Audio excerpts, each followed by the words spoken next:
This is ABC7 News at 5:30. Your Suncoast News. We're here for you. Welcome back. Sarasota County and the city of Sarasota continue to look for ways to handle the area's homeless problem. So today, county commissioners listened to leaders from a successful homeless shelter in Tallahassee. ABC7's Rick Adams has the story.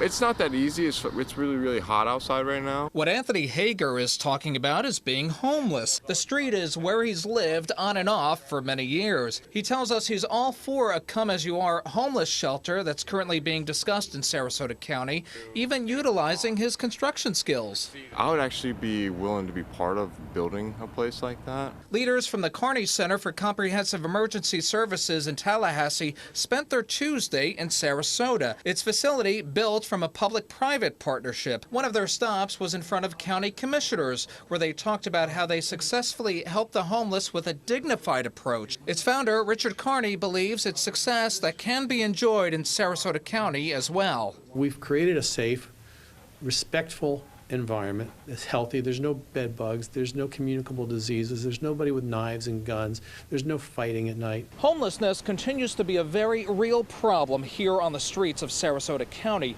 County officials are hopeful to have a solution soon to help these folks off the street. Many city leaders were in attendance listening closely to the discussion. Sarasota Commissioner Suzanne Atwell says the problem is at a critical level and they need to work closely with the county for answers, not disagree with each other like they have in the past. We're at a point now where we really need to do something, but we need to have a good plan. We certainly want to be part of those conversations. We envision ourselves to be supportive in many ways, but we want to work with others. ABC7's Rick Adams reporting some county and city leaders did visit the shelter in Tallahassee, and another visit is planned in the coming months. Manatee County commissioners are hoping changes to an ordinance will encourage more people to invest in historic properties. Commissioners have approved a law that allows owners of historic properties to get a tax exemption for 10 years on the value of improvements made to the home to maintain it.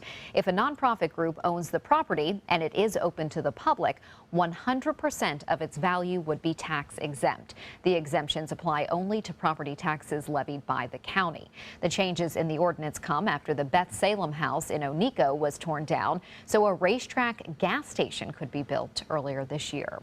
Manatee County will host 7 meetings this fall to make sure voters understand the half-cent sales tax proposal. This November, voters will consider approving the half-cent tax for infrastructure. If passed, the money will pay for road improvements, public safety equipment, and parks. Starting in October, the county will hold a series of meetings about the tax. There will be a presentation and residents will have a chance to ask questions. The first community meeting will take place on Tuesday, October 4th at Lakewood Ranch Town Hall. It will start at 6 o'clock. Tonight, the U.S. House is expected to pass a bill that will help Florida orange growers in their battle against the citrus greening disease. Suncoast Congressman Vern Buchanan is co-sponsoring that legislation. The Emergency Citrus Disease Response Act will make it less costly for growers to replace trees damaged by citrus greening. Under current law, growers are allowed an immediate deduction for the cost of replanting diseased trees, but the farmer has to pay the full cost. This legislation provides tax incentives for farmers. Citrus greening arrived in Florida around 2005. It has infected 99% of commercial citrus groves in Florida. New developments involving the rupture of the Colonial Pipeline in Alabama that's affecting the gas supply all across the southeast. The pipeline company working to repair the leak on the pipeline says that its bypass repair is now complete. The bypass is needed to move fuel around the leak. The pipeline shutdown has led to gas shortages and higher gas prices for drivers in states across the South. The company is now testing the bypass line, and they expect to restart its main gas line tomorrow. Now, you may want to think twice before paying more for premium gas. AAA says there's no sense paying for premium if your car is designed to run on regular. The Automobile Club did some research which shows premium does not increase horsepower or fuel economy. It also does not reduce emissions or clean engines any better than regular gas. Premium blends can cost around 50 cents more per gallon than regular. In a national survey, AAA found drivers spent more than $2 billion that they did not need to in the past year on that premium gas. That's good to know if you've been buying it and now you might reconsider and save a few bucks. Exactly. It is a big difference. Yeah. Definitely is. All right, let's get another check on our weather at this hour with Chief Meteorologist Bob Harrigan. Bob? A hot one today. Temperature is actually warming up a little bit in the last hour. The heat index up to 99 at 4 o'clock. It was at 98, so it's actually feeling hotter out there. West wind at 10. The pressure 2994 inches. That's falling slightly at this hour. And it looks like that westerly component will stick around tomorrow as we're going to see mainly inland storms late in the afternoon. Now, there will be a few isolated coastal showers in the morning. Right now, there's not a whole lot going on except for into DeSoto County. It's 4 separate areas of isolated showers there, not a lot of rough weather. A few isolated storms also into Tampa Bay. Mayaca City not showing anything right now. To the west of that, nothing going on. To the east, there are some showers that will continue to move off in an easterly direction. Elsewhere across the state, it's pretty limited and not much going on. Some drier air is actually entrained in this upper level low, which has moved on in and is shutting down the storms temporarily. We'll have more in the forecast, let you know if rain is back in the forecast for the weekend coming up in a few minutes. Back to you. All right, Bob, thank you. As authorities continue to investigate the New York and New Jersey bombings and try to figure out if others were involved, we're learning new details about the lone suspect from a journal he was carrying during the shootout with police. His father also spoke to reporters today. ABC's Elizabeth Hur is in New York with the latest. The suspected bomber Ahmad Khan Rahami's journal now in the hands of investigators. The pages apparently shot through with a bullet in this gun battle with police Monday morning. Officials revealing Rahami's writings included references to the late American al-Qaeda cleric Anwar al-Awlaki, who was linked to a number of terrorist attacks and plots in the U.S. This as the FBI is now confirming agents first became aware of Rahami in 2014.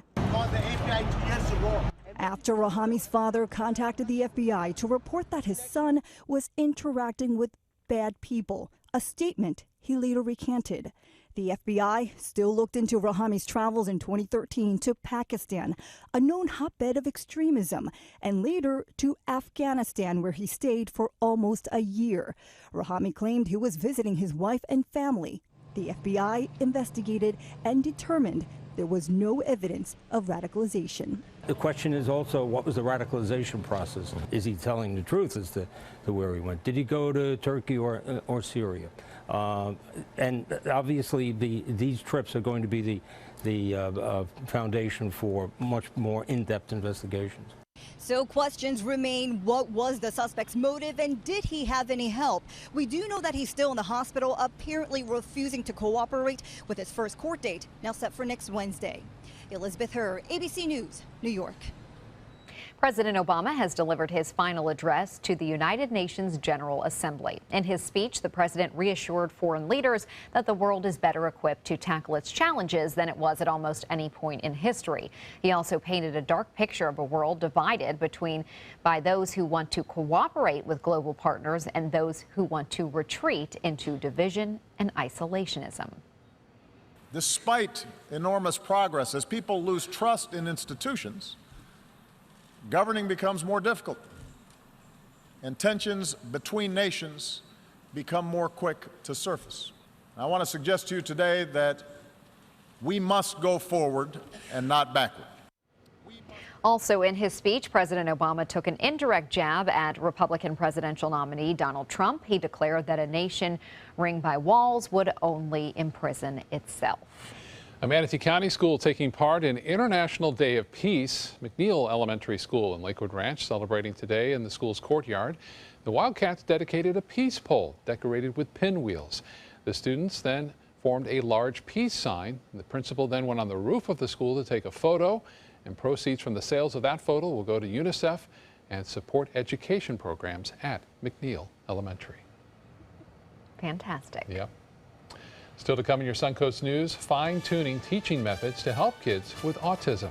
Coming up next, what makes the ABA Academy different from a traditional public school and what the students think about the program. Welcome to the all-new Seymour Buick GMC on the island of Venice. Seymour smiles. Seymour quality selection of new and pre-owned vehicles. Seymour for your trade. Seymour savings.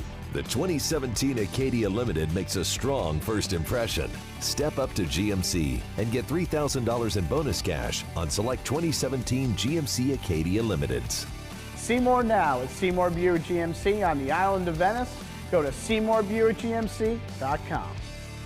Hi, I'm Joan London, and if you're worried about your parent or a loved one living alone like I was, and you want reliable senior care information, then call A Place for Mom, the nation's largest senior living referral service. You'll get free information on assisted living, Alzheimer's care, nursing homes, even important financial information. They had obviously researched every place, not just given me names. They found me a place for what she could afford, and it was magnificent. We're now very confident that she's safe, and they just helped every step of the way, and I can't thank them enough. So if you're struggling to find reliable senior living information, call A Place for Mom. This is a free service, and you can trust them to help you. Call right now to get your free Senior Care Compass ebook. Find out about the 5 best-kept secrets on financing senior care and assisted living.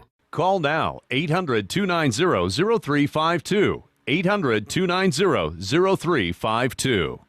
At Sunset Subaru in Sarasota, we make sure you get the most for your money. More years, more miles, more 2016 IIHS Top Safety Pick Plus winners than any other brand. And right now, you can lease the most award-winning small SUV on the planet. A new 2016 Subaru Forester for just $209 a month. Complimentary maintenance included. At Sunset Subaru in Sarasota. Get more for your money. Go to Sunset Subaru in Sarasota. They took that stress and that tension when I was particularly feeling very bad after that nasty car accident, and it was such a relief to know that I didn't have to bear that burden alone, that I had help. Our goal is to not just get a satisfactory settlement on their case. We want them up on their feet, happy again. They've gotten their life back. It's Lincoln's summer sales event here at Alex Karras Lincoln. Drive a brand new 2017 Lincoln MKZ for only $299 per month, or a 2016 Lincoln MKX, Lincoln's premium sports utility vehicle, for $339 per month. We also have a great selection of certified pre-owned vehicles. Drive with the confidence of a 6-year, 100,000-mile comprehensive warranty and complimentary roadside assistance. Alex Karras Lincoln, family owned and operated, and winner of the prestigious 2015 President's Award. We are located 2 miles north of the Sarasota-Bradenton Airport on US 41. Children with autism and other disabilities and their families are celebrating the completion of the ABA Academy's new school in Sarasota. ABC7's Alex Redmond joins us with the important work the school provides for the special kids and young adults that they serve. Alex. Thanks, Haley. ABA stands for Applied Behavior Analysis, and at this school, their belief is that all children are capable of learning. And if the child cannot learn by the way that they teach, then they must teach in a way that the child can then learn. Good job, Jared. You got this, dude. This is a class at ABA Academy's new school. I got a party, my pizza. A special place that believes all kids are entitled to an education in a setting where they can thrive emotionally, academically, and socially. Right now, 1 in 88 children have autism or fall onto the spectrum in some way. Both Melody Stowe's children are autistic, and her 12-year-old daughter, Amy, 10 rhymes with 10. is considered severe on the spectrum. Stowe says autism affects 1 in 700 girls. It's extremely challenging. I mean, she's a tween. Autistic children have, episodes where they're cranky and they're yelling and they're flopping to the floor. When Amy could no longer attend public school, Stowe says she called ABA Academy. I told them she's very difficult, she screams. This school changed our lives. What we offer here is an individualized approach to teaching. Our students with autism are very diverse. The new building is tailored specifically for their students ages 5 to 25. It sports individual classrooms, a playground, and the $30,000 multi-sensory room is funded by Jayco's Boxing. So I could have a classroom of 8 children that are all the same age, and they can be at completely different levels, and they have many different needs.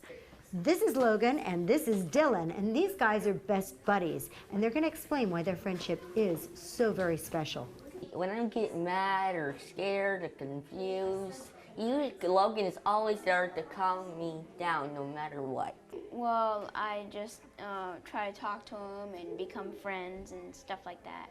Both teens are high functioning on the autism spectrum, learning well from ABA's individual approach to teaching. Because they teach me a lot more stuff than the other school. And Dylan's aspirations? Now, I'll see you on the celebrity episodes on the Celebrity Experience of Dylan Farr. What great kids they had there. And ABA says what makes them different is that they don't limit the children they accept into their program, and the original school with 8 students has now grown to 35. Today is their ribbon cutting. Back to you, Haley. Thank you, Alex. Congratulations to them. What great work they're doing. Now let's head over to Bob. Good work there, and good work for the beaches today. Lots of sunshine out there. Casey Key webcam showing calm conditions, too, out on the waters, and looks like that should stay that way, too. Winds will be rather light, especially in the morning, and looks like just mainly a westerly wind throughout the late to midday. Now, we are looking at limited shower activities, an upper level low feature spinning across the southeast, and some of the drier air that's been to the west of us is starting to entrain across the state.